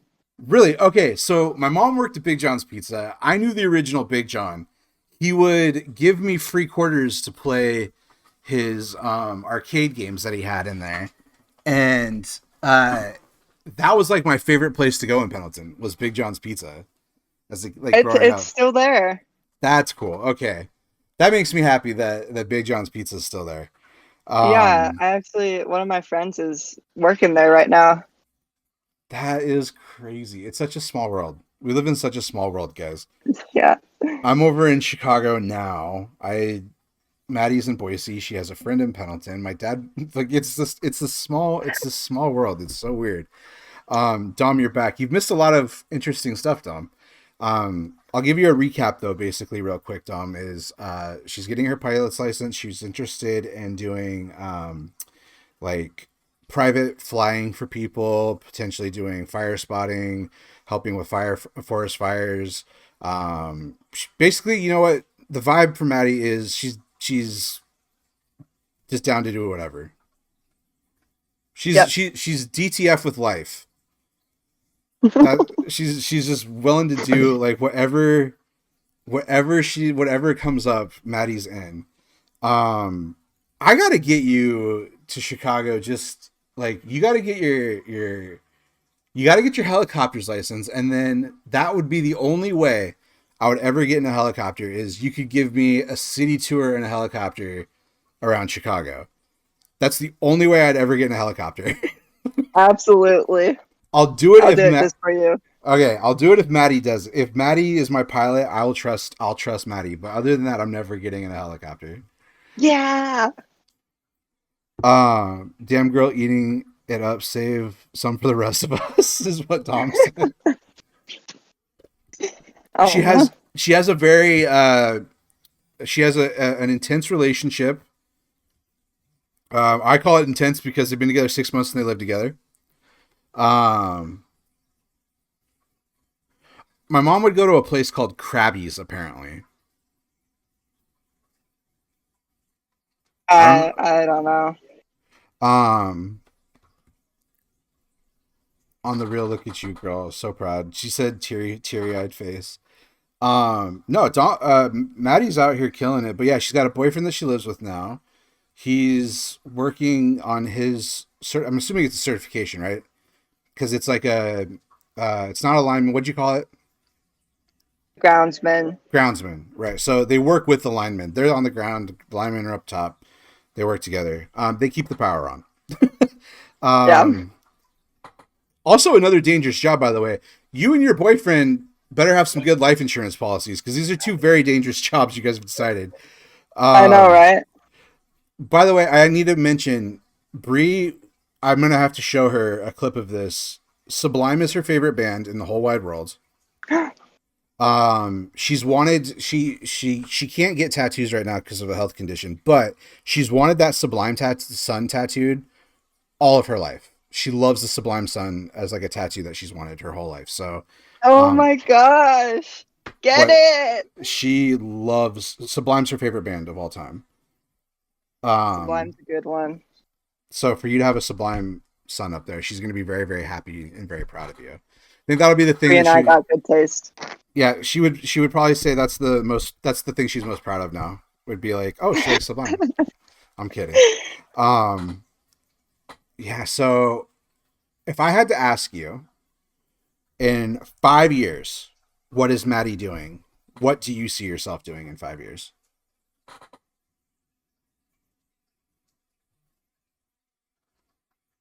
Could be doing anything. Um, let's say I'm flying, but I moved somewhere else, Okay. and I'm working for like a smaller company. I can see that. Okay. I Are don't you know what company yet. okay? Um, let's say like charter flights. That'd be so cool. That'd be so cool. What if you get to like say my stream doesn't blow up and I don't become famous? Like, what if you get hired by like Taylor Swift or something? Like, and you just get to become like That would be some. amazing. That's what I want for you. Like, I want you to have like this place. I just want you, and then like, do you want to travel? Like, do you want to fly overseas and stuff? Like, is that something you want to do as well? Eventually. Yeah. Do all pilots license, are they all universal? Like, is it like, oh, okay, No. Different countries have different laws and regulations interesting. regarding everything. Okay, very interesting. That's a question that I should have asked earlier. I didn't think of that. So if you want to, so if you were to be like a private pilot for somebody, pretending for a minute that it's like a famous musician or somebody, and they have a concert in the UK or whatever, do you have to then like go and get that license then? Like what would be like the process? Do you know? I never thought about that. I think the process is pretty similar. I think most of the like rules and regulations are pretty similar, but and I'm not fully educated on this, but I think you would have to get kind of endorsed to fly in that country, maybe. I know maybe there's some countries it might be a little bit more difficult, but I think like most of it's pretty similar. I think you just have to like maybe take another test Okay, and make sure you know everything. makes sense. By the way, to follow up on a couple things, you were right about that Ryan Kinley guy. He's Bora, and Yeah, and he owns a boys club team apparently. So, awesome. and That's awesome. she said he only had very nice things to say about you. So, if you were wondering, it was only nice things. That's awesome. That makes me Um, happy. yeah. So again, small world. Everything's connected. I don't know how this works, but it's it just seems to work that way. What's some of your favorite memories about being like going back to the Boys and Girls Club? Like when you think about, we'll take you back to your childhood self for a second. Um, I like to talk about these things with you guys because now I'm old and I get to reflect, and I have all these photos and stuff of our time there, and I get to see all these pictures and stuff and go, oh wow, like I remember this stuff very vividly. But I'm always curious, like, what do you guys remember? So like, what is something that you remember fondly from your time at the Boys and Girls Club and playing soccer, basketball, whatever it was? Like, what's some things that stick out to you? I definitely like I remember all the soccer practices, the basketball practices. I remember when Kelsey had like a Merlin, like she was obsessed with Merlin or whatever. Yes, Yeah, I remember that so vividly. I don't know why. I do too. But um and like the Boys and Girls Club like bucks that you could collect or whatever. I remember having so many Oh, of yes, you were the hoarder. them. You were the hoarder. They literally wanted to change the system because of you, because you showed up at one point. I that just came back to me. You were like a millionaire in Boys and Girls Club bucks. Yeah. You could have Yeah, I bought. saved all of that. There was literally a meeting that this was brought up. I don't know I don't know if I ever told you. There was a meeting where it was brought up because I think it was Taylor who ran the store was like, she could buy everything in the store. Like, she could buy everything. And they were like, what? And they're like, yes, she's got all the Boys and Girls Club bucks. She's been saving them for years. Club bucks. Yes, Dom. Maddie hoarded them. This all just hit me so hard. She hoarded these things, Dom. And she was rich. She would like pass, and you would give them to other kids. You were so rich. Yeah. Be like, here's some spare change. Yeah. Yeah, you made them consider changing the system because of how much money you had. That is hilarious. I had no idea. Yes, that. Honestly, though, I remember there wasn't really anything I wanted in there. And then I was like, let me hang out with my coach. Oh, yeah, because you could buy a pass. Yeah. You could buy a pass to the teen center. That's right. That's okay. This all just came back to me. See, that's so funny. I would have never remembered that, but now I remember that very, very well. You could buy a day pass to the teen center, and that was cool. Yeah. And I remember. Do you remember? I had like this weird ringtone. I don't remember what it was. And it like went off in the middle of like, I think you were talking to everyone like before an activity. Do you remember what? Oh, I think it was like the shark bait ooh-ah or something like that. Yeah, you did have. I might have not been. It was something weird. I don't think it was that. Those moments, though, by the way, those moments were my favorite as a staff, is when you would have something completely so random happen that would like, I'm sitting there talking to you guys about whatever we have to do that day, and then like something out of left field happens, and it allows us to just be like our personality and just like riff basically with you guys about stuff. Those are like my favorite moments. Dom said I would do anything to sit in on one of these staff meetings. They were so intimidated by literal children. It wasn't like that we were intimidated. It's just like you plan, Dom, like you plan these things meticulously, right? Like you think that you have like these brilliant ideas. So like when I came up with Minecraft Club, I was like, I know this is going to be popular. I know that I've got to think this out. So what I'm going to do is I'm going to make every kid has to get a staff recommendation for good behavior just to apply for Minecraft Club. So like, I'm thinking I've got this brilliant idea. I didn't realize that Taylor was a pushover and would sign every kid's recommendation. So like I have to like think on the fly. Like we have to change the whole system because you kids are like, you kids are so much smarter than people give credit to. Like you guys have like this ability to think ahead and figure out how to manipulate situations. So you guys were really good at that. And so it wasn't like intimidated. It was just always like, how the fuck did they figure this out? How did they figure this shit out? Like, how did they do this? Yes, a group of adults meeting about how children could scheme against them. 100%, Dom. That's literally, we would always be like, and like, how do we control certain like kids who are like out of control? And Dan had a meeting with me, and I never met this guy. There was this giant teen, Dom. I don't remember his name.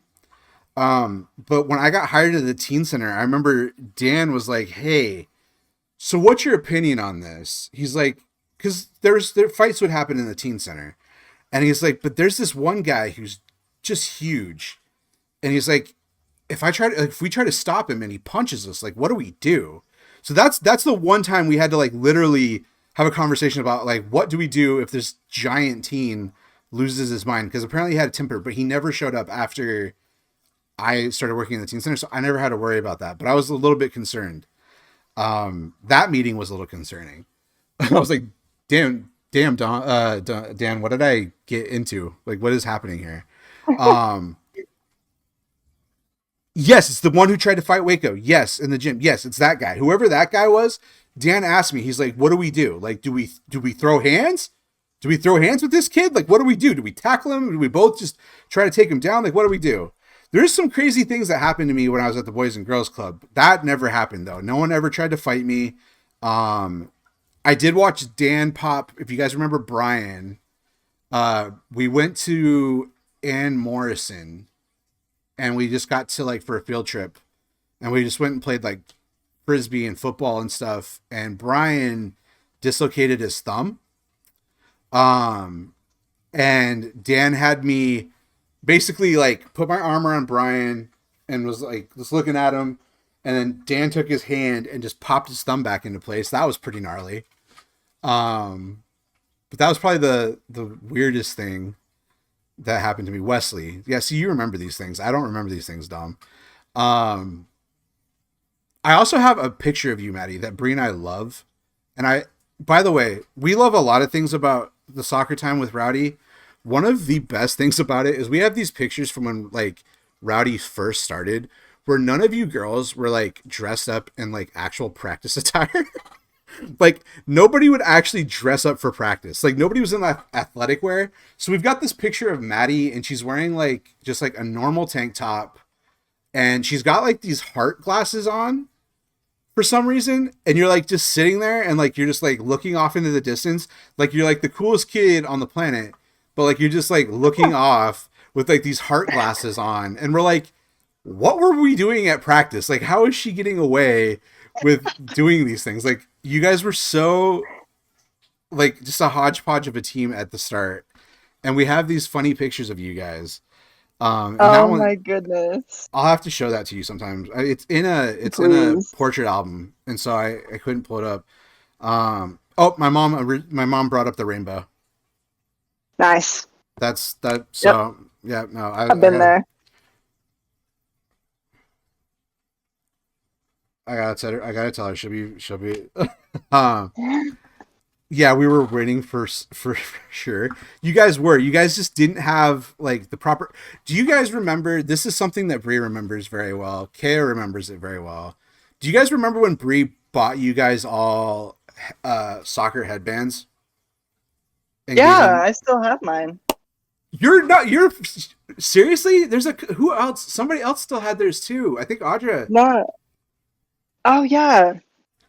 Yeah, do you have? That's so crazy. Yes, no, that was such a big day. I remember you guys were all so excited to get those soccer headbands. Yeah. Those are just like the little things. I remember the games. I remember telling the story about, like I remember when you scored a goal on a free kick. There's things that I remember about you guys that you guys tend to not remember about your guys' selves, because like you guys were playing and I'm getting to just watch and like absorb stuff. But I swear it might have been one of your first goals, but it was just like a gnarly, because you could just kick the shit out of the ball for a young girl.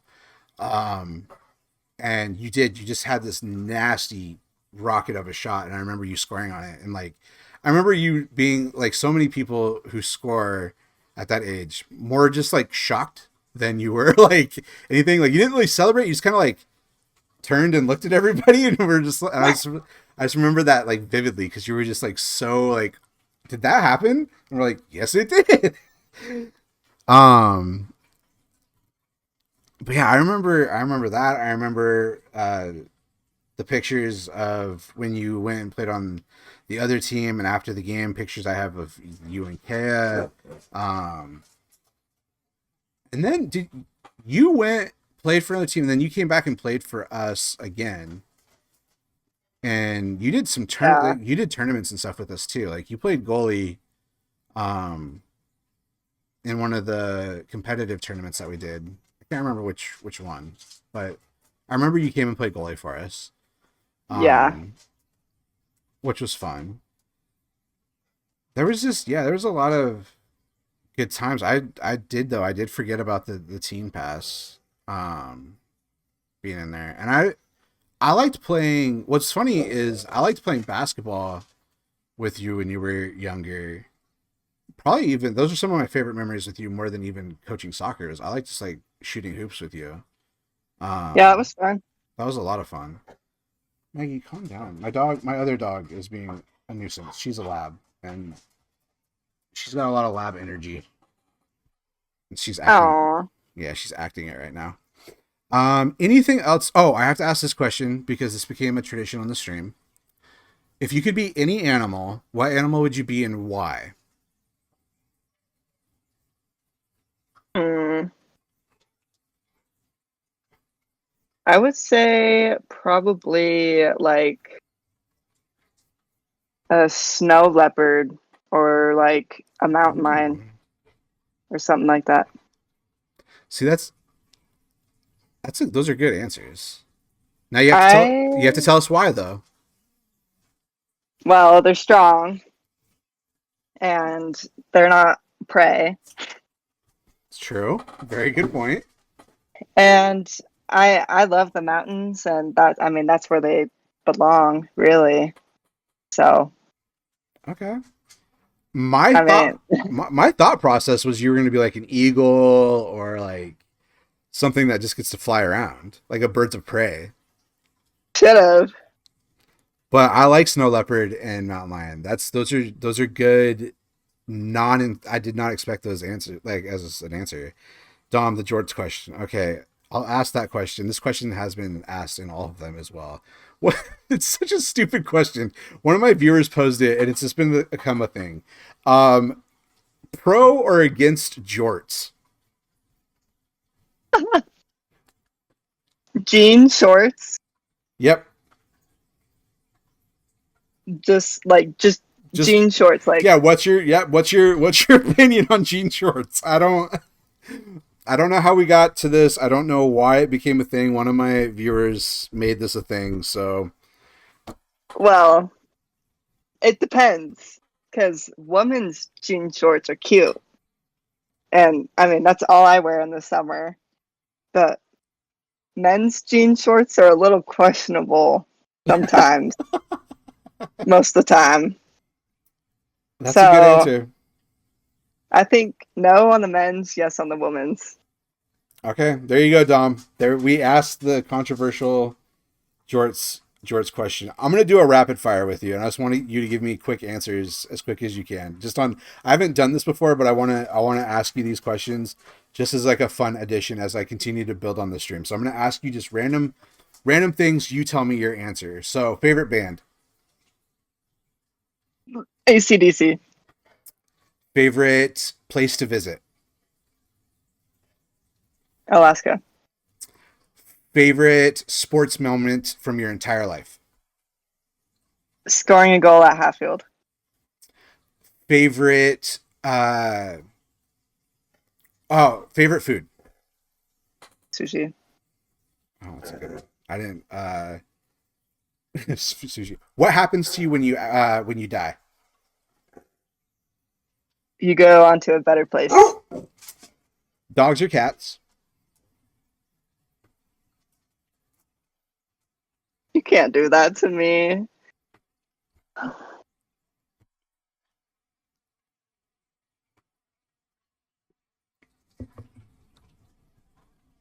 Man. Dogs. I think that's the right answer. I think that's right. Favorite superhero? What's that one off of the blue lady? I can Mystique. shapeshift. Mystique. Yes. Okay. Favorite movie of all time? Shrek. Oh, that's a good answer. That's a Good really good one. answer. Favorite sports team in any sport? Like if you have a favorite sports team, what is it? Mm.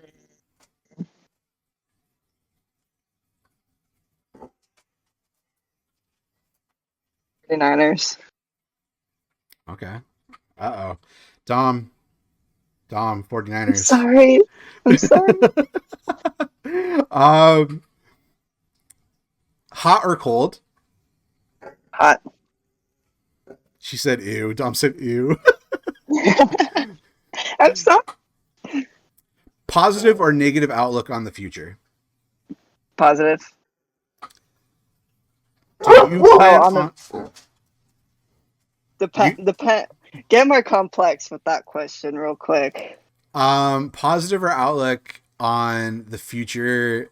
I try not to make it too controversial. I just positive or negative outlook on on the state of the country. How about that? Positive outlook or negative outlook on the future of the country?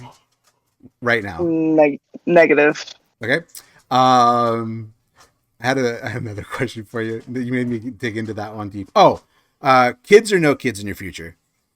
It's Okay, you're one of the first ones to say kids. really Yeah. A lot of our, I mean, Kaz like interested in potentially kids. Dom likes being the cool aunt. Audra's not really feeling it. Fatima doesn't have it really in her plans. Deanna, I can't remember.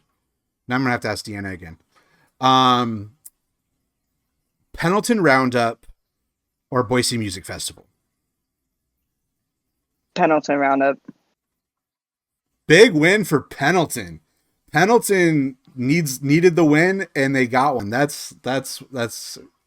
Probably honestly that's probably the right answer. That's a good answer. I like that answer. Favorite movie actor? Sophie Turner. Oh, Just because I look like her. you do look like Sophie Turner, actually. We need to do a side by side actually now. You Pull up a picture of her in Game of Thrones. Yeah, you and Sophie Turner. Wow. Boise Music Festival is asked. That's the worst question. Okay, Pendleton Roundup or a Boise State game. Like what's good? Like I'm sorry, I grew up in Boise and there's not like a lot I can say. Like I can't say like I'm in Chicago now. I can go Lollapalooza or like what am I supposed to say, Dom? What am I supposed to say? What Come on, Dom. Boise River or the Pendleton, the Umatilla River? Like I can ask questions like that, but none of you guys would even know what I'm talking about. Boise River, so much more safer. What other ones do I have for you? Pineapple on pizza, yes or no? Yes. Oh, Oh, really?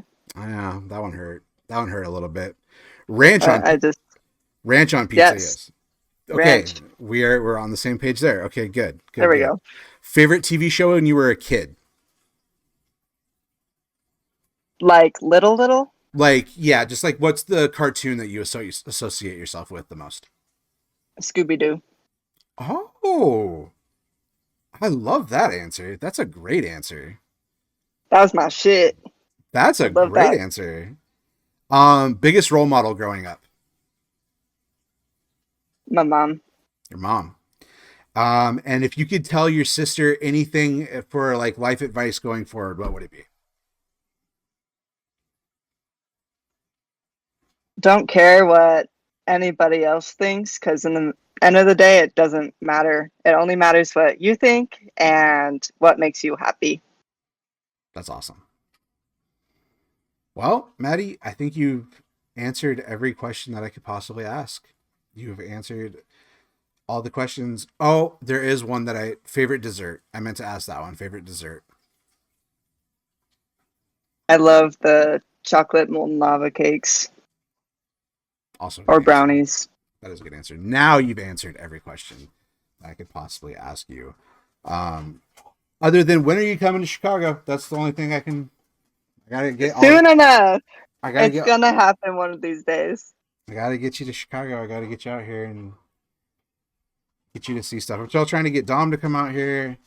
I've successfully got Deanna out here, so she lives here now, but she'll be moving back to Boise when she graduates. And geez, whenever May 3rd is, May 3rd's coming quick. Yeah, it is. So, do you have any big plans for this summer? Not that set in stone. We might go back to Alaska, but my dad's talking about visiting Scotland, so we might do that instead. That would be so cool. Also, I'm surprised I didn't bring this up, and I should have. Unless this place burns to the ground before then. Dom, quiet. You used to go to Montana all the time. Mm-hmm. I remember this about you, and I did want to ask you, because you have family in Montana, correct?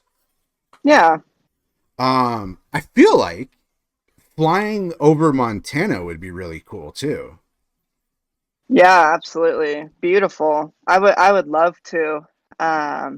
flying in the mountains is a little bit more dangerous than flying, just say, on flat ground, just because there could be extra wind shear coming off the ridges, or sudden turbulence, and pressure changes can change. So eventually I would like to, Okay. when I feel more comfortable flying in the mountains. Oh, and then will you ever do you ever see yourself doing any types of tricks in a plane? Yeah, Oh I could God. totally see myself doing that. Are you gonna do like a barrel roll or something? I swear, because I can't. Or a spin. Oh my goodness. Okay, here's also the deal. I'm never doing that with Maddie ever. That's okay. That's okay. I'll trust Maddie to fly me in a plane. I'll trust Maddie to fly me in a helicopter. I will trust Maddie to fly me in whatever she wants. But we can't do barrels. I'll pass out. I will die. Okay, no barrel rules. Got it. No, okay, no barrel rolls. Chat, do you guys have anything else for Maddie before I let her go? I appreciate you being here. Honestly, that was fun. Yeah, of course. Thank you so much for having me. Yeah, I'm very excited about your future piloting. The pictures and stuff already blow my mind, so I cannot wait. Dom just gave heart emojis. Dom, do you have any other question, any other thing for her? Vindrasta, you do the heart hands correctly. You do it correctly. Some people do that new thing. I don't even know how to that one. This. Yeah, I don't even know how you guys. I don't even. Yeah. This is the one I resort to first. That's the right one. Mm-hmm. No, but sorry I missed so much of it. Vindrasta, I'm glad to help. Vin, do you have any other questions for her before I let her go? DTO, same for you. I know you're listening. A lot of people just listen now, which is what a podcast is, I guess. So it's totally fine. But you did have genuine questions. No, I think I'm hopeful for Maddie. I'm gonna tell Maddie. I guess I'll wrap it up by saying this. I like to tell all the girls that I've had on here that we got to coach and be a part of it is like Bree and I have always looked at you guys like family. That's why we've tried our best to like keep in touch with you, and we've just been so proud of like the person that you guys have become. You specifically are doing like Dom said, you're doing all these amazing things. That we just like we sit back and we watch. We may not be as effective at communicating as we should be, but like we watch you guys very intently and we keep up with your guys' lives, and we're super proud of you and the people you guys have all become. And just know we're watching. We love you. We think that you're doing amazing, and just keep doing what you're doing. I love your new found confidence, and this take on life is like you have a very refreshing vibe to how you approach things. The way that you decided to become a pilot is so, honestly, it reminds me so much of a young Bree. Like Bree would have been like that. Like wake up one day and just be like, you know what, this seems like a cool idea, and then just like fall in love with this and have a passion for it, and for you to continue your passion with the Highland Games, and just to like see you keep a part of yourself from when you were young with the volleyball stuff and coaching now at volleyball. Like that stuff fills Bree and I's heart, and so we're just very proud of you, and we're just happy that we've gotten to be a part of your journey, and I'm just happy that you were able to share it with me. Oh, thank you. I'm very happy. You know, I had you guys in my life and had you guys as mentors, and you guys were family to me as well, and still are. And I really appreciate you having me and asking me all the questions. I love it. Yeah, I may ask you to come back. I do have a plan to do one where I've decided once this fully is like solidified and I've got like multiple episodes done, I think I'm gonna do an episode where I let a bunch of you rowdy girls get back in here. We'll do a big video chat, and you guys get to interview me. Yeah, and that's a great idea. And you guys can ask whatever you want that you've never known, and I will answer you guys 100% honestly. And it'll just be like putting me on the hot seat, and you guys get to flip the script from me always asking you questions your whole life to you guys get to finally ask me questions. So I'm 100% down. Just let me know when. All right, I will keep you up to date. Everyone say goodbye to Maddie. Again, thank you so much. And yeah, we'll have you back. And congratulations on everything you've achieved so far, and good luck on your flying. And please be safe. Thank you. Please be safe. Always. All right. Thank you for having me. Love you too. Bye. Bye. Thanks so much for tuning in to this episode of the Not Just Nerds podcast. If you're enjoying the show, please feel free to rate, subscribe, and leave a review wherever you listen to your podcasts. That way, other lovers of comics, pop culture, sports, and more just like you can find the show. We really appreciate that effort, and we'll catch you in the next episode of the Not Just Nerds podcast.